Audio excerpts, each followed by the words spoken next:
everyone, this is Vani and welcome back to the channel Maths by Vani. In this video, we are starting a new chapter number 8, quadrilaterals of class 9th. आप सबको quadrilateral थोड़ा सा तो familiar होगा ही होगा। इसकी definition के साथ हम स्टार्ट लेते हैं हमारा कि क्वाड्रिलेटरल कितने टाइप के होते हैं, उनकी क्या डेफिनेशन है, उसके अंदर क्या क्या चीज़ें होती हैं, वो सब आपको इसी चैप्टर के अंदर एक्सप्लेन किया जाएगा। ये इंट्रोडक्शन वीडियो रहेगा एंड इंट्रोडक्शन के बाद हम स्टार्ट करेंगे हमारे क्वेश्चंस। और आप लोगों को आर डी शर्मा भी कराई जाएगी once we complete a syllabus of NCERT, मतलब एनसीईआरटी सिलेबस हो जाएगा। इसके बाद एक सेट बनेगा जिसमें कि सारे क्वेश्चंस आर डी शर्मा के आपको प्रोवाइड करवाए जाएंगे विद सॉल्यूशंस। ठीक है, तो चलो स्टार्ट करते हैं। क्वाड्रिलेटरल की डेफिनेशन होती है a closed figure formed by 4 lines। ठीक है, ये हमारे पास क्या होती है, क्लोज फिगर जो कि 4 लाइन्स से मिलकर के बनती है। अब इसके अंदर क्या क्या चीजें होती हैं, देखो, sides, comma vertices, comma angles and diagonals. Now the question comes here कि यहाँ पर हमारे पास कितनी साइड्स, कितनी वर्टिसेस, कितने एंगल्स एंड कितने हमारे पास इसके डायगोनल्स होते हैं। सो हमारे पास होते हैं, देखो, 4 sides, 4 vertices, 4 angles and 2 diagonals. अभी आप देखोगे, एक फिगर मैं बनाती हूँ यहाँ पर। जैसे मान लेते हैं मैंने ये एक फिगर बनाई, ठीक है। अब इसके अंदर साइड्स कितनी है, 4 साइड्स हैं, क्योंकि हमने अभी डेफिनेशन में पढ़ा है कि 4 साइड्स से जो एक प्लेन फिगर बनती है, बल्कि यहाँ पर एक चीज और करो, बाय 4 लाइन्स सेगमेंट्स। ठीक है, जब हमारे पास सेगमेंट्स होंगे, सेगमेंट्स का मतलब सबको पता है कि एक फिक्स्ड लाइन। अब ऐसा तो नहीं है कि ये लाइन आगे भाग रही है, ये दूसरी वाली लाइन नीचे जा रही है, ये फिक्स्ड है अपनी जगह पे। तो ये जो फिगर बना रही है उसको हम बोलते हैं क्वाड्रिलेटरल। 4 साइड्स हमारे पास हो गई 4, ठीक है। 4 वर्टिसेस का मतलब होता है कोने। अगर मैं हिंदी में बोलूं तो कोने, एंड इंग्लिश वी से देम कॉर्नर्स। सो यानी कि जहां पर 2 लाइन सेगमेंट्स का इंटरसेक्शन हो रहा है उनको हम बोलते हैं vertices. Vertices is mathematical language for intersecting points of lines. ठीक है, सो इसको हमने बोला वर्टिसेस। फिर हमारे पास एंगल्स सब पढ़ चुके हैं, लाइन्स एंड एंगल्स बहुत क्लियरली पढ़ा है हमने। एंगल्स ये रहे, सो 4 एंगल्स हैं हमारे पास and 2 diagonals also you know कि यहाँ से जो एक कॉर्नर से दूसरे कॉर्नर को कनेक्ट करती है उसको हम बोलते हैं डायगोनल्स। ठीक है, सो 2 ही होंगे, 2 से ज्यादा नहीं हो सकते हैं। सो ये आपकी डेफिनेशन थी क्वाड्रिलेटरल की। अ क्लोज्ड प्लेन फिगर, यहाँ पर हमने लिखा है क्लोज्ड फिगर है, closed plane figure formed by 4 line segments. It has 4 angles, 4 vertices, 4 sides and 2 diagonals. अब आते हैं टाइप्स ऑफ क्वाड्रिलेटरल्स पर। अब हम बात करें टाइप्स ऑफ क्वाड्रिलेटरल्स की। सो हमारे पास आएंगे 6 types of quadrilaterals. One by one हम सबको डिस्कस करते हैं। सबसे पहला होता है हमारा पैरेललोग्राम। पैरेललोग्राम आपने ये सब पढ़ा हुआ है, ठीक है, आपने सारी इनके अंदर की चीजें पढ़ी हुई हैं। बस यहाँ पर हम क्या करने वाले हैं, इनको थोड़ा सा एक्सप्लेन कर दूंगी मैं, तो ये क्लियर हो जाएगा कि हाँ, हमारे पास जब क्वेश्चन आएंगे उसके अंदर पैरेललोग्राम, काई, ट्रोम्बस, इनका यूज होगा, तो हमें समझ जाना है कि क्वाड्रिलेटरल की बात कर रहे हैं।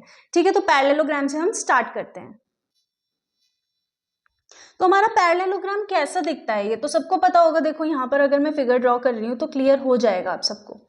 इस तरीके का हमारा पैरेललोग्राम दिखता है। ये हो गया ABCD, ठीक है। अब इसके अंदर क्या क्या प्रॉपर्टीज हैं वो हमें अच्छे से पढ़नी है। सो पैरेललोग्राम में both pairs of opposite sides are parallel and, देखो यहाँ हमारे पास ऑपोजिट साइड से तो आप समझ गए ना कि AB जो है वो CD के एंड AD जो है वो BC के क्या होगी, पैरेलल और इक्वल होगी। ठीक है, अब बात करते हैं हमारे नेक्स्ट की। ट्रेपेजियम बनेगा इस तरीके से।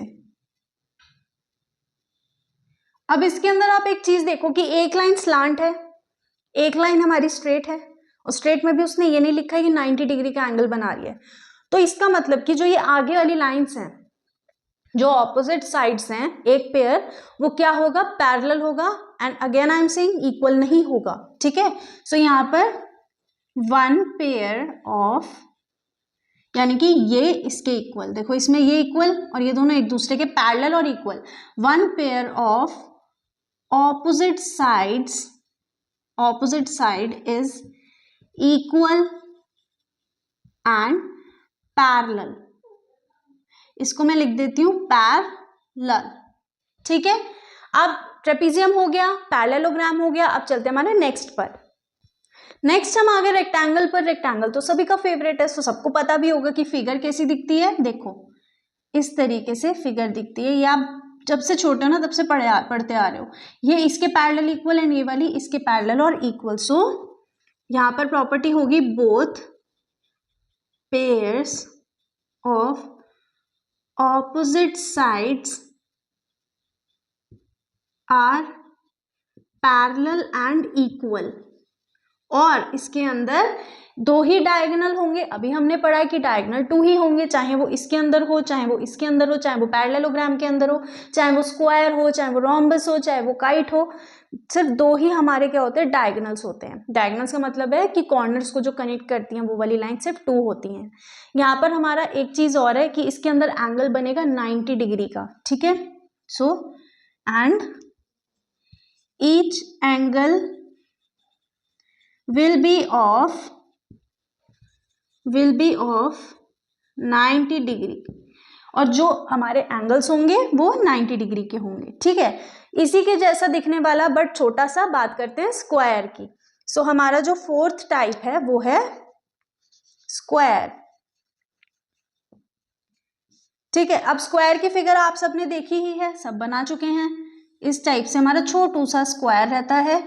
इसमें क्या है कि जितनी भी हमारी साइड्स हैं, ऑल 4 साइड्स आर इक्वल, ठीक है। सो सबसे पहले ऑल 4 साइड्स आर इक्वल, और जो हमारा एंगल होगा every angle will be of 90 degree. So also each angle is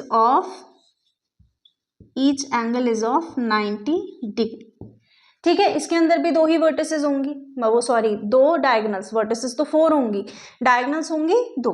अब मतलब देखो स्क्वायर हो गया, अगर मैं इसको उल्टा कर दूं तो वो दिखने लगेगा रोम्बस। तो अब बात करते हैं रोम्बस की। रोम्बस की फिगर डायमंड शेप दिखती है। डायमंड आप सबने देखा है ना, इस टाइप से फिगर उसकी डायमंड शेप दिखती है, ये देखो। तो इसके अंदर क्या प्रॉपर्टी है, देखो इसमें हमारा क्या है, रोम्बस है, ठीक है। सो रोम्बस के अंदर यहाँ पर हमारे पास क्या चीजें रहने वाली हैं, एक तो हमारी जितनी भी ये साइड्स हैं ये इक्वल हैं, all 4 sides are equal and parallel, ठीक है। इसमें ऑपोजिट एंगल्स जो हैं वो इक्वल होते हैं, तो इसमें हम लिखेंगे opposite angles are equal. Opposite angles equal हैं, जो हमारे डायगोनल्स हैं वो जो इंटरसेक्ट करेंगे एक दूसरे को वो कितने पे करेंगे, 90 डिग्री के ऊपर। सो ठीक है, तो यहां पर लिखेंगे diagonals intersect each other at 90 degree, ठीक है। डायगोनल्स जो हैं वो 90 डिग्री पे इंटरसेक्ट करेंगे, और जो हमारी साइड्स हैं वो इक्वल और पैरेलल होती हैं, ऑपोजिट एंगल्स हमारे इक्वल होते हैं। अब बात करते हैं लास्ट टाइप की, जो कि है काइट। अब बात करते हैं काइट के बारे में। लास्ट टाइप है ये हमारा, काइट उड़ाई सबने है, देखी सबने है। अब उसके बारे में हम बात करेंगे। देखो काइट की फिगर इस तरीके से बनती है, ऐसी तो होती है ना काइट, भाई आप सबने उड़ाई है, आप सबको पता है, इस तरीके से, एंड ये यहाँ पर ज्वाइनिंग एंड ये यहाँ पर ज्वाइनिंग। अब इसके अंदर भी हमारी ये फिगर थोड़ी सी वैसी हो गई है, बट इसको जब हम स्केल से बनाएंगे तो प्रॉपर बनेगी। अभी यहाँ पर समझने के लिए इसको मैंने जस्ट एक क्या कहते हैं उसको रेफरेंस लिया है, ठीक है। सो यहाँ पर हमारे पास क्या होता है, इसके जो एडजेसेंट साइड्स होती हैं वो इक्वल होती हैं। So adjacent sides are equal, parallel नहीं होंगी, पैरेलल क्यों नहीं होंगी, वो रीज़न आप सबको पता है। पैरेलल लाइंस क्या होती हैं हमारी, जो साथ चलती हैं। क्या ये साथ चल रही हैं भाई, ये तो यहाँ आके यहाँ इंटरसेक्ट हो गई, ये वाली यहाँ आके इधर इंटरसेक्ट हो गई, तो दैट मीन्स पैरेलल तो नहीं है बट इक्वल होती हैं। So adjacent sides are equal. Also जो यहाँ पे हमारा एंगल बनेगा diagonals, so diagonals bisect at 90 degree. जो डायगोनल्स हैं वो 90 डिग्री पे बाइसेक्ट करेंगे, ये इसके इक्वल एंड ये साइड इसके इक्वल। ठीक है, सो इसके अंदर इतना ही था टाइप्स, मतलब टाइप्स ऑफ क्वाड्रिलेटरल। अब बात करते हैं जो हमारी बहुत ही इंपॉर्टेंट पार्ट है इस टॉपिक, इस चैप्टर का, दैट इज थ्योरम्स। थ्योरम्स आपको ज़्यादा नहीं है, देखो थोड़ी सी है बट याद सारी रखनी पड़ेंगी। जैसे वो था ना एक्सियोम्स एंड पोस्टुलेट्स, उसके अंदर आप लोगों ने याद किया था कि फर्स्ट वाले में क्या बात हो रही है, फिफ्थ वाले में क्या बात हो रही है, ऐसे ही यहाँ पर है। जो हमारी थ्योरम्स हैं, 8.1 थ्योरम क्या कहती है, 8.2 थ्योरम क्या कहती है, वो सब आपको याद रखनी है। सो अब बात करते हैं थ्योरम्स की। अब थ्योरम्स की बात करते हैं। So we are having theorem 8.1 and theorem 8.1 क्या कहती है, the diagonal of a parallelogram, the diagonal of a parallelogram divides it into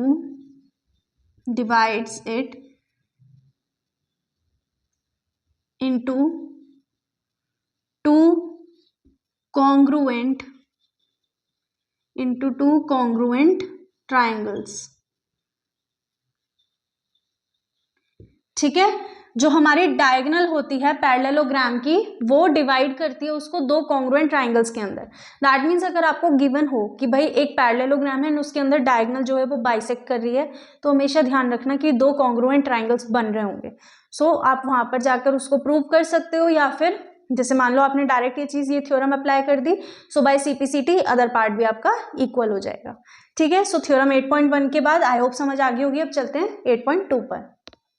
theorem 8.2 कहती है that in a parallelogram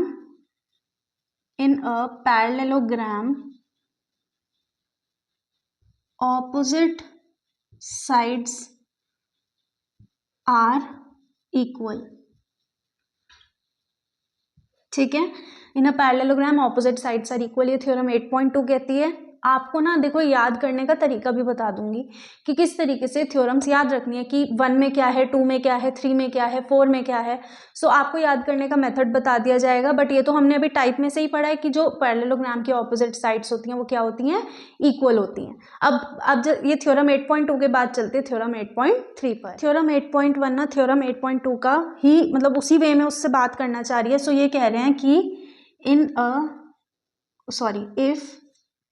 if opposite sides of a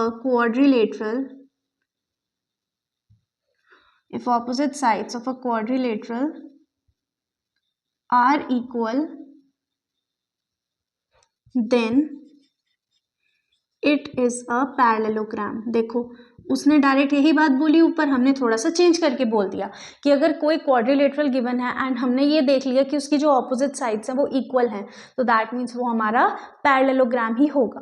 ठीक है, अब चलते हैं थ्योरम 8.4 पर। थ्योरम 8.4 क्या कहती है, इन अ पैरेललोग्राम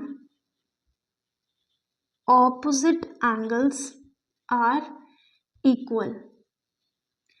पैरेललोग्राम के अंदर ऑपोजिट जो एंगल्स हैं वो क्या होंगे, इक्वल होंगे। ठीक है, ये फिगर मैंने बना ली है यहाँ पर। अब देखो डायगोनल्स ऑफ अ पैरेललोग्राम, जो डायगोनल है इस तरीके से अगर बात करूँ, देखो मैं दो फिगर बना लेती हूँ यहाँ पर, या फिर ये वाली बात करूँ। ठीक है, तो ये दो कॉन्ग्रुएंट पार्ट्स में डिवाइड करेगा, थ्योरम 8.1 कहती है। Theorem 8.2 says in a parallelogram opposite sides are equal, ये साइड इसके इक्वल और वो वाली साइड एक दूसरे के इक्वल होंगी। If opposite sides of a quadrilateral, कोई भी क्वाड्रिलेटरल गिवन है टाइप्स ऑफ क्वाड्रिलेटरल्स के अंदर से ही, तो इसके अंदर क्या होगा, अगर उसके ऑपोजिट साइड्स इक्वल है that means it will be a parallelogram. And 8.4 says in a parallelogram opposite angles, ये एंगल इसके इक्वल एंड ये वाला एंगल इस वाले के equal. So opposite angles of अ मतलब पैरेललोग्राम के जो ऑपोजिट एंगल्स होते हैं वो इक्वल होते हैं। अब बात करते हैं थ्योरम 8.5 की। 8.5 ना देखो इसी का उल्टा है, मतलब 8.4 वाली ही बात रखना चाहता है बट 8.3 की फॉर्म में। इन if opposite angles of a quadrilateral are equal, if opposite angles of a quadrilateral are equal, comma, then it is a parallelogram. देखो यहाँ पर उसने वही चीज बोली है कि अगर हमारे किसी भी क्वाड्रिलेटरल में ऑपोजिट एंगल्स इक्वल होते हैं तो वो हमारा पैरेललोग्राम होगा. याद करने का तरीका भी बता दिया जाएगा. जैसे देखो अभी रिवाइज करते हैं बिना देखे, ठीक है. थ्योरम 8.1 क्या कहती है कि हमारे पास जो भी मतलब हमारा क्वाड्र, देखो क्या है यहाँ पर, हाँ, जो डायगोनल्स हैं वो इक्वल कॉन्ग्रुएंट ट्राइंगल्स में डिवाइड कर रहा होगा एक पैरेललोग्राम को. फिर 8.2 थ्योरम ने क्या कहा कि हमारे जो पैरेललोग्राम है उसकी ऑपोजिट साइड्स इक्वल होती हैं, ठीक है. 8.3 में क्या था कि जो अगर हमारे किसी भी क्वाड्रिलेटरल की ऑपोजिट साइड्स इक्वल होंगी तो वो क्या होगा, पैरेललोग्राम होगा. 8.4 थ्योरम ने कहा कि opposite angles of a parallelogram are equal, ठीक है. 8.5 ने कहा कि अगर हमारे पास कोई भी क्वाड्रिलेटरल है जिसमें कि ऑपोजिट एंगल्स इक्वल हैं तो वो हमारा पैरेललोग्राम होगा, ठीक है. देखा, याद हो गया जल्दी से. अब चलते हैं थ्योरम 8.6 पर. अब थ्योरम 8.6 कहती है that diagonals of a parallelogram bisect each other. जो हमारे डायगोनल्स होते हैं पैरेललोग्राम के वो एक दूसरे को बाइसेक्ट करते हैं, ठीक है, यानी कि काट रहे हैं वो. सिंपल. 8.6 ने क्या कहा कि diagonals of a parallelogram bisect each other. अब 8.7 कहीं ना कहीं इसके जैसी ही बात करना चाह रहा होगा. सो बात करते हैं थ्योरम 8.7 की, ठीक है. सो थ्योरम 8.7 में क्या बोल रहा है वो कि if in a quadrilateral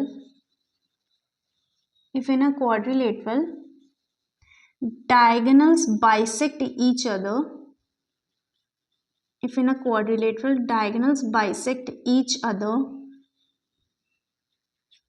then it is a parallelogram. अभी उसने थ्योरम 8.6 में क्या कहा है कि अगर मतलब कि हम पैरेललोग्राम के अंदर डायगोनल्स एक दूसरे को बाइसेक्ट करते हैं, ठीक है. यहाँ पर वो क्या बात बोल रहा है हमें कि थ्योरम 8.7 के अंदर कि जो हम अगर किसी भी क्वाड्रिलेटरल में डायगोनल्स एक दूसरे को बाइसेक्ट कर रहे होंगे तो दैट मीन्स वो हमारा पैरेललोग्राम होगा. अब बात करते हैं थ्योरम 8.8 की. थ्योरम 8.8 कहती है कि अ quadrilateral is a parallelogram if its opposite sides are equal and parallel. हमारा जो क्वाड्रिलेटरल है वो पैरेललोग्राम होगा अगर उसके ऑपोजिट साइड्स जो हैं वो इक्वल और पैरेलल होंगी. सो स्टार्ट करते, देखो हमारे थ्योरम्स को रिवाइज करना किस तरीके से आप इसको याद रखोगे. थ्योरम 8.1, फर्स्ट थ्योरम, 8.1 छोड़ दो. थ्योरम 1 क्या कहती है कि अगर हमारे पैरेललोग्राम को मतलब जो डायगोनल होती है पैरेललोग्राम की वो उसको 2 कॉन्ग्रुएंट पार्ट्स में डिवाइड कर रही होती है, ठीक है. थ्योरम 8.2 ने क्या कहा, थ्योरम 2 ने in a parallelogram opposite sides are equal, opposite sides equal होती हैं. थ्योरम 3 ने क्या कहा कि अगर किसी क्वाड्रिलेटरल की ऑपोजिट साइड्स इक्वल होंगी तो दैट मीन्स वो क्या होगा, वो हमारा पैरेललोग्राम होगा. फिर फोर्थ ने कहा कि भाई अगर हमारे ऑपोजिट पैरेललोग्राम के हमारे ऑपोजिट एंगल्स इक्वल होते हैं, ठीक है. फिफ्थ वाले ने कहा कि अगर हमारे किसी क्वाड्रिलेटरल के ऑपोजिट एंगल्स इक्वल होंगे तो दैट मीन्स वो क्या होगा, वो हमारा पैरेललोग्राम होगा. सिक्स्थ ने कहा diagonals of a parallelogram bisect each other, कि जो हमारे डायगोनल्स होते हैं वो एक दूसरे को बाइसेक्ट करते हैं. सेवेंथ थ्योरम ने क्या कहा कि अगर किसी भी क्वाड्रिलेटरल के जो डायगोनल्स हैं वो एक दूसरे को बाइसेक्ट करेंगे तो दैट मीन्स वो हमारा पैरेललोग्राम होगा. थ्योरम 8.8 बहुत सीधी सी, बहुत ही ईजी सी, कि हमारे पैरेललोग्राम के जो ऑपोजिट साइड्स होती हैं वो इक्वल और पैरेलल होती हैं. अब 2 थ्योरम और रह गई हैं, उनको भी अच्छे से समझ लेते हैं.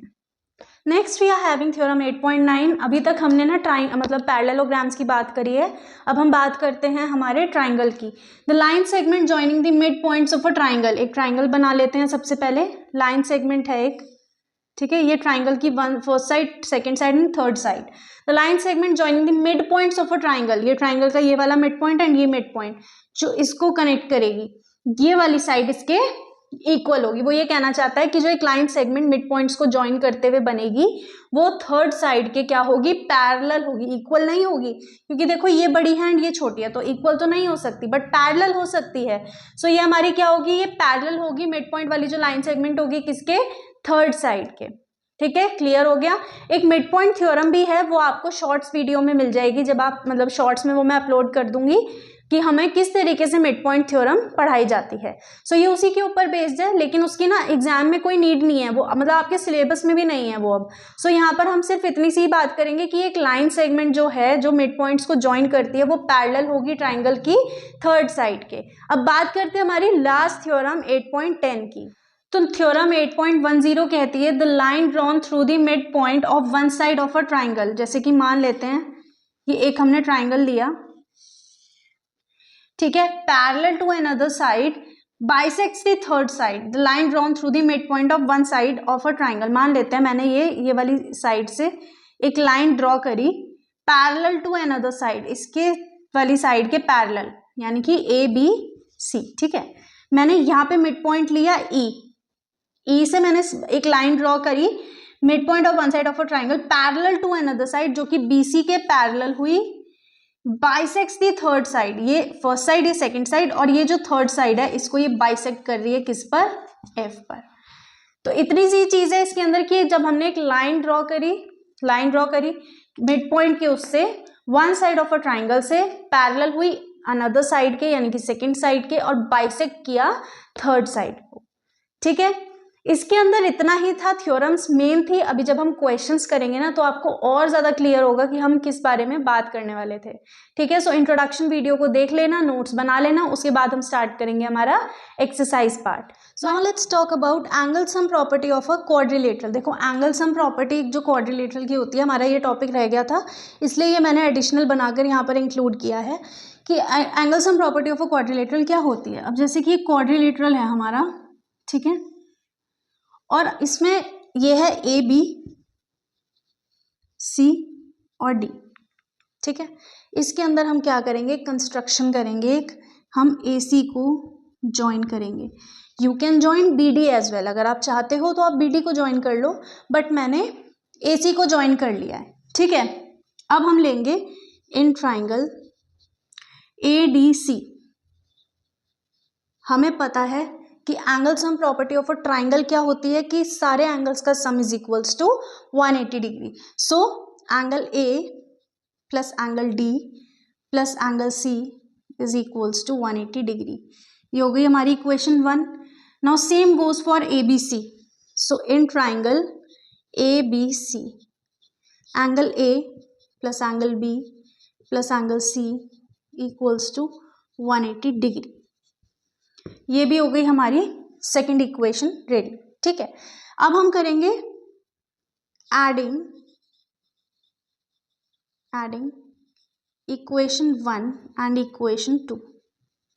अच्छा, इसके अंदर ना हम डायरेक्ट ऐसे नहीं लिखते हैं, हम एंगल वाइज ही लिखते हैं। ठीक है, जैसे कि यहाँ पर मैंने ले लिया in triangle ADC, angle ADC भाई angle ADC plus angle DCA plus angle भाई DCA plus angle DAC is equals to 180 degree. ये हो गई equation number 1। Same goes for equation number 2, angle ABC भाई angle ABC plus angle BAC plus angle BCA is equals to 180 degree. ये हो गई second equation. अब equation 1 equation 2 को add करते हैं, angle ADC plus angle DCA plus angle DAC plus angle ABC plus angle BAC plus angle BCA is equals to 180 degree plus 180 degree.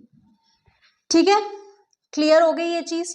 अब इनको add करना है कैसे, ADC और DCA। भाई ADC और सबसे पहले ना ये देख लो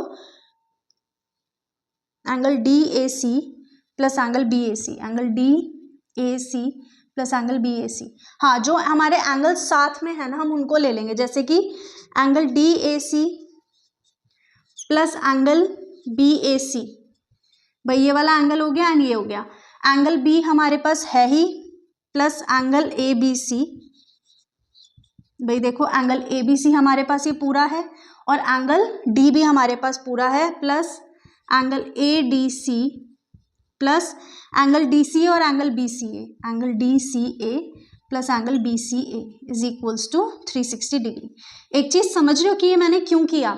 ये मैंने इसलिए किया कि मुझे सारे एंगल्स ऑल टुगेदर चाहिए, ठीक है। यानी कि एंगल सी जो अलग था वो एक उसमें आ जाए कैटेगरी में, एंगल ए एक कैटेगरी में आ जाए, एंड एंगल डी और एंगल बी तो सिंगल अपनी कैटेगरी में है ही। फिर angle D A C plus angle B A C, भाई एंगल डी ए सी ये एंगल प्लस ये एंगल मिलके बनाएगा एंगल ए, ठीक है।